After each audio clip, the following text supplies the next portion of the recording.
Dalawang tanong lang po, Chair, para ngayong araw. Una po, I note that a huge chunk of the OVP's 2025 operations budget, 1.909 billion pesos, will be used for the delivery of socio-economic programs such as one medical and burial assistance program. This supplements other healthcare programs of the government to assist indigent individuals and families. For 2025, 771.445 million will be allocated for the program. Sa loob niyan, 600 million pesos for medical assistance and 171. Anong nag-lead sa OVP na mag-consider na i-launch yung ganitong programs? May ginawa bang studies para suportahan yung pagkakaroon ng ganitong programs na parallel naman sa katulad at existing programs ng iba't iba nating line agencies, Madam Chair? Yes, Madam Chair. Thank you.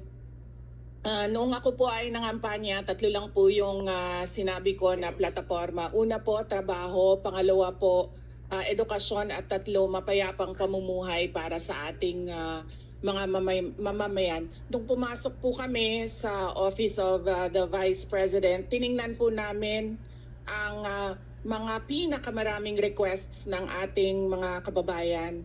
Una-una po, ang lagi po naming natatanggap na request ay medical and burial assistance. Pangalawa po ay financial assistance. Pangatlo, lagi silang humihingi ng tulong sa pagkain. At pang-apat, very recently sa tali ng mga requests, no? Yes, sa tali ng mga requests is yung educational assistance na sinasabi ng mga kababayan natin. Sinasabi namin lagi sa kanila, libre naman yung public schools. Ngayon ay libre na rin yung higher educational institutions, pero sinasabi nila nahihirapan kasi sila sa plete, nahihirapan sila sa pabaon ng mga bata at sa pagkain ng mga bata. Kaya meron kaming bago, ito yung educational assistance.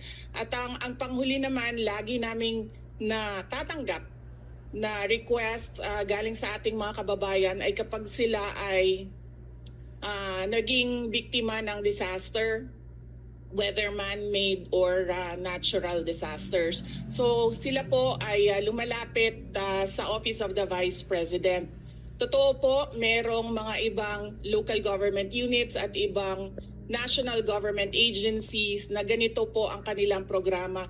Pero po, nung ako ay umupo as a Vice President, I took an oath, and doon sa oath, I said that I will do justice to every man. So hindi po kami pwedeng humindi sa mga tao na humihingi ng tulong, lalong-lalo na ay kaparte ng gobyerno ang Office of the Vice President. Salamat, VP, Madam Chair. Sabi nga ng VP, Madam Chair, libre na yung public school, libre na rin yung higher education, bagamat ni-note nila na sinasabi ng mga nagre-request na nahihirapan pa rin sila sa ilang mga programs na nakalodge sa ilalim ng libreng edukasyon na iyan. Kaya nga kinonsider nilang mag-launch ng ganitong mga katulad na programs. Iko-consider ba ng VP na i-lodge na lang yung mga budgets nitong mga programa doon na lang sa mga line agencies natin, tapos mag-request na lang ang OVP ng allocation para in sync sa priorities ng executive department sa halip na magkaroon pa ng hiwalay pero magkatulad naman na programa, Madam Chair? Madam Chair, we only submit the budget and we leave it to the discretion of all the members of Congress to decide on the budget. We can only propose a budget for the Office of the Vice President. Pero magbibigay po ako ng halimbawa kung ganun po ang gagawin natin. Tulad po ng AIX ng DSWD. Kapag meron po kaming nire-refer o binibigyan ng endorsement ng AIX sa DSWD, kadalasan po nasagot sa amin ay hindi pwede dahil galing yan sa Office of the Vice President at kalaban yan. Minsan po, totoo yan na pupolitika ang assistance para sa ating mga kababayan. Kaya po, uulitin ko, ang mga tao naman kasi hindi sila tumitingin sa politika. Tumitingin lang sila na itong opisina na ito ay opisina ng gobyerno at pwede kaming humingi ng tulong doon. And so I go back to the oath that I shall do justice to every man, at kaya po kami nandito at kaya po kami merong mga ganito na mga projects sa Office of the Vice President. Salamat VP, Madam Chair. Wini-welcome ko yung sinabi nila na the VP would leave it to the discretion of the members of Congress. Medyo nagitla ako nung sinabing minsan pag may nire-refer ang OVP para sa AIX, ang feedback ay kalaban niyan. Dahil Madam Chair, I believe tayo sa Kongreso when we appropriate the budget, merong implicit na assumption tayo doon na pagkatapos, in the exercise of our oversight function, yung parehong level ng professionalism we demand of ourselves ay resumption of regularity, ina-expect natin sa lahat ng members ng executive, lalo na when they are working together. Kaya, gaya ng sinabi ko kanina, wini-welcome ko yung sinabi ni VP na they would leave it to the discretion of the members of Congress, and tayo naman ay hindi tayo bibitaw sa mahigpit nating pag-ensure na these programs be implemented by the appropriate agencies o kahit in collaboration with each other na naaayon talaga sa tamang standards above partisan politics. And therefore, at the proper time, Madam Chair, gagawa ako ng proper motion para i-lodge yung budgets ng mga programang ito sa line agencies na may klarong opportunity for OVP na mag-request for allocation as for other offices in the executive. Yung huling tanong ko sa ngayon, Madam Chair, for 2025, one of the OVP's programs, Pagbabago Campaign, 1 Million Learners Entries, involves the provision of bags to 1 million learners in remote communities while initiating tree planting activities. This gets an appropriation of 100 million pesos. Part of this campaign is an allocation of 10 million pesos for the distribution of Isang Kaibigan books, a children's book authored by the VP. Pwede po bang sabihin ni VP sa atin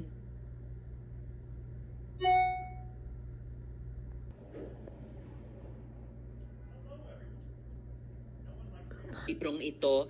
Let me make a rebuttal and another example of politicizing the budget of the government. Ito pong sinabi ni Senator Risa Ontiveros na at the proper time she'll make a motion to lodge the budget, the requested budget of the OVP to the other agencies. Let me just quote Senator Risa during the Akbayan Congress. Alam ko po na ang daming kalat ni Duterte na hirap tayong linisin. Ang kadiliman noong panahon niya ay talaga namang nanuot sa ating lipunan para mansa na napakahirap tanggalin. At habang ang anak niya ay may kapangyarihan pa, hindi magiging madali ang ating laban. While VP Sara is in power, the threat of a full-blown Duterte comeback is still a very real and present danger. For one, they are supported by one major superpower, China. So that is an example of politicizing the budget of the government. May we request, Madam Chair, that Senator Risa Ontiveros repeat the last question? I will certainly, if you request, Madam Chair, repeat my question dahil walang kinalaman sa kasasabi lang ng VP ngayon. Alam nating lahat na miyembro ng iba't ibang partido, yung speeches natin sa ating mga kamiyembro sa mga party congresses ay hiwalay na event dito sa budget debates. So, I really take exception dun sa sinabi ni VP na rebuttal iyan dahil halimbawa ito sa politicizing. In fact, wala akong tinanong tungkol sa China o kahit sino pa mang ibang bansa dito sa budget hearing na to. I am asking about yung national budget na ipapasa natin sa Kongreso para sa bansang Pilipinas sa taong 2025. At ang pangalawang at huling tanong ko sa ngayon, before I make at the proper time propose an amendment which may or may not be accepted by the chair and by the colleagues para nga mas i-align ang mga kaperahan natin, lalo na't masikip ang fiscal space natin dun sa mga appropriate programs sa appropriate agencies na malayang-malaya ang OVP makipag-partner sa kanila tulad ng sino pang opisina sa executive. Ang tanong ko po ay ilang mga libro ng isang kaibigan ay bibilihin at i-distribute at ano, if the VP could tell us more about the contents ng librong ito. Madam Chair. Madam Chair, the book is not for sale. We only pay for the publication of the book. And we will send Senator Antiveros a copy so that she will know what is the content of the book. Oh, this question is not only for me, Madam Chair, para rin para sa mga kasama dito sa budget hearing.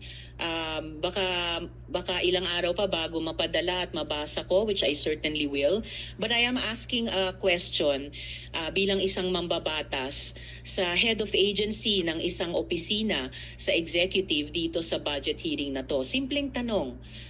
Tell us more about the book, isang kaibigan, at ilang kopya nito ang bibilihin ng gobyerno sa halagang 10 milyong piso at i-distribute sa kasama ng mga bags sa 1 million learners sa remote communities, Madam Chair.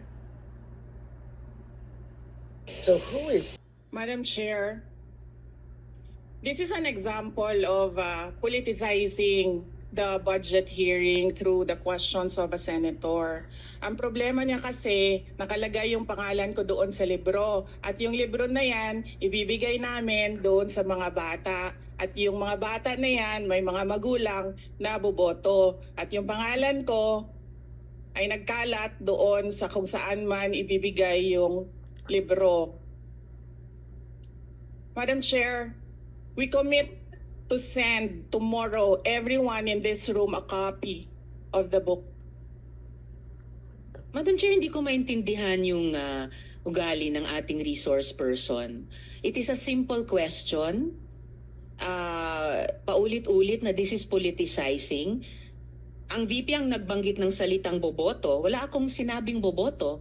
I'm simply asking, hindi ko ma-imagine we're making so much trouble, so much fuss about a 10 million peso item na itinatanong ko lang simpleng, what is the book about? At ilang kopya ang bibilihin ng gobyerno sa halagang 10 milyong piso at i-distribute. I don't appreciate this kind of attitude, Madam Chair. Usually, ang resource persons natin ay nagbibigay ng parehong institutional courtesy sa legislature na ipinibigay natin sa executive. I don't appreciate this kind of attitude. Do you have Madam Chair? Yes, Madam Chair. Hindi ko rin maintindihan ang ugali ni Senator Risa Ontiveros. And I do not appreciate, ano yung sinabi niya? I do not appreciate this kind of behavior and attitude. Madam Chair, noong 2016, tumatakbo si Senator Risa Ontiveros na senator, nakailang talo na siya. So, Dalawa, Madam Chair. okay, dalawa. Natatakot siya sa pangatlong talo niya, kaya pumunta siya sa Davao. Humingi siya ng tulong. Tinulungan siya ng isang kagawad ng Davao na ngayon hindi na siya sinusuportahan. Humingi siya ng tulong sa akin, thinking na hindi mananalo si President Rodrigo Duterte. Kinausap niya ako ng kinausap doon sa law office ko sa Davao City. Sabi ko sa kanya, o sige, tutulungan kita. Chinika niya ako ng chinika. Tapos umalis siya. Siyempre, hindi naman siya tumutulong kay Pangulong Duterte. Hindi din totoo yung sinabi ko na tutulungan kita. Tinext niya ako. Pwede ba akong mag-follow up sa hinihingi kong tulong sa boto dyan sa Davao City? So sabi ko sa kanya, okay, sige.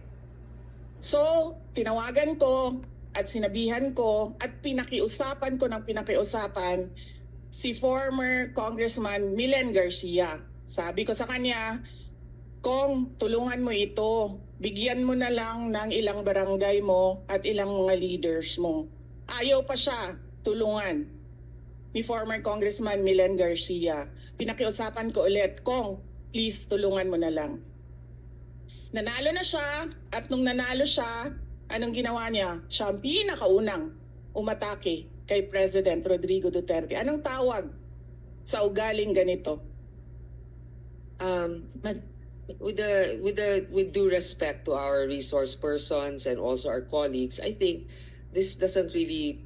I understand there's history among all of us here, but I think that we should really stick to the budget. And I think this is just being very objective. I would like to ask also, since we're going to be furnished a copy tomorrow, we can look at it and evaluate what the content of the book is. But maybe just a general, we won't ask line by line, ano ba yung libro na yan? But tell me, is it for good manners and right conduct? That's fine. Is it science? Is it history? So maybe just a general one. So Madam Chair, the explanation is in the title, Isang Kaibigan. It's about friendship. okay. Then that's for the record. It's about friendship. Madam Chair, just a last point. Okay. So kung sana ganun yung naging sagot sa simula pa, 'di ba? Napakasimple. Simpleng tanong, dapat simpleng sagot. Nagkwento pa ng kwento na sinabi dati na walang kinalaman sa tanong ko. Just for the record, as a last point, Madam Chair, this is public funds and we're making inquiries about them. Budget hearing po ito. Hindi po lahat about you. Pera po ito ng taong bayan.